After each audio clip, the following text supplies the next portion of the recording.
Earlier this year, I made the decision that I was going to take part in Ottawa race weekend. I decided I was going to run a 5K, which would have made this the first time I had ever run a 5K.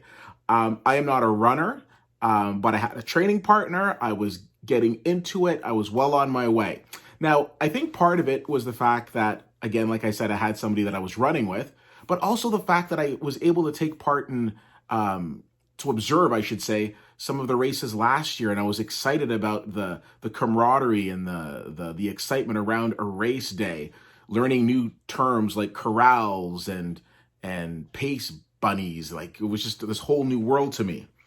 Anyways, unfortunately, our world has turned upside down, and the inevitable but understandable decision of canceling the event came to fruition. Now, the organizers behind Ottawa Race Weekend made the announcement towards the end of March that they would be canceling this year's event. However, they did offer the option of doing a virtual race, and they also said, hey, if you want to come into the 2021 race, you can do so at a 50% discount. So, a couple of things with that. First and foremost, I acknowledge and appreciate the hard work of all the people involved in Ottawa Race Weekend. Pulling something of that magnitude off is no easy feat. I know it takes a lot of planning. I get that. And I also want to reiterate, I get the fact that the race had to be canceled. There's no quarrel with that. Where I have a challenge with, though, is the fact that there is absolutely no refund or no option for a refund. And also, with all due respect, the whole postponement into 2021, postponement is not a cure for COVID. I'm not trying to be Mr. Doom and Gloom here, but we have no idea what the future holds. You could ask 10 different people when they think we'll be able to stop, self-quarantining and when we can get back to the way that it was, and you will get 10 different answers, because the honest to God truth is we do not know. Now, on social media, it's interesting because other people who are more involved with the race community than I am will tell you that other events, other races have offered refunds or have offered full admittance into a 2021 event, but not in Ottawa.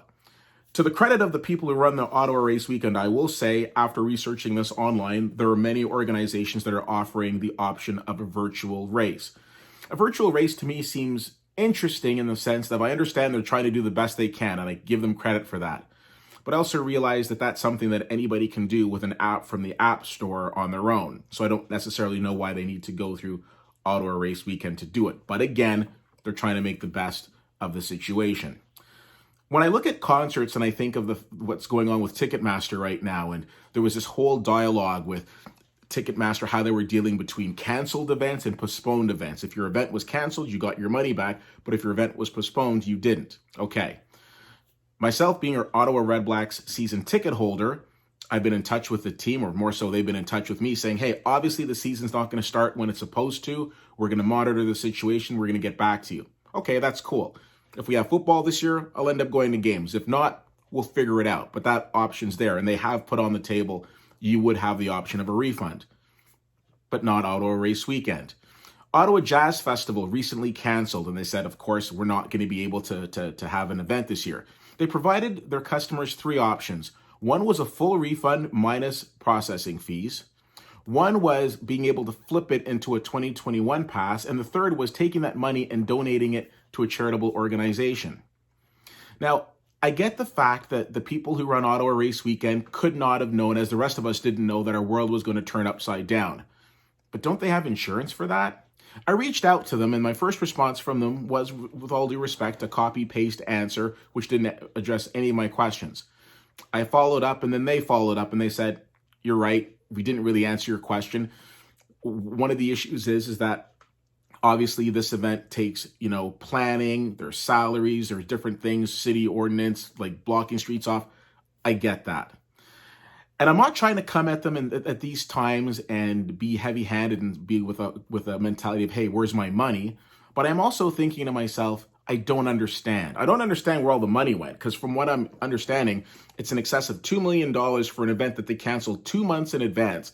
And you're telling me that all of that is gone.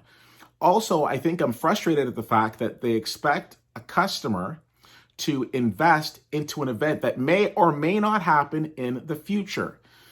So, I understand that at the end of the day, this is not something that is keeping me awake. This is not the biggest issue. This is not going to make me homeless, and it's not going to put me on the streets. And I'm very fortunate given the times that we're in the situation that I'm in, and I appreciate that. But I also don't think that there's complete transparency in terms of what is going on. Again, a virtual race is something that people can do on their own without any sort of assistance from Ottawa Race Weekend or any other group. It's something that you can do with an app. Postponing something until the following year and asking people to invest in something that may or may not happen, I think is also silly. So at the end of the day, the one question I have for Ottawa Race Weekend is really, where did the money go? Why are you not able to offer your customers who want it a refund? And why is that not on the table? It's a question that I think needs answering.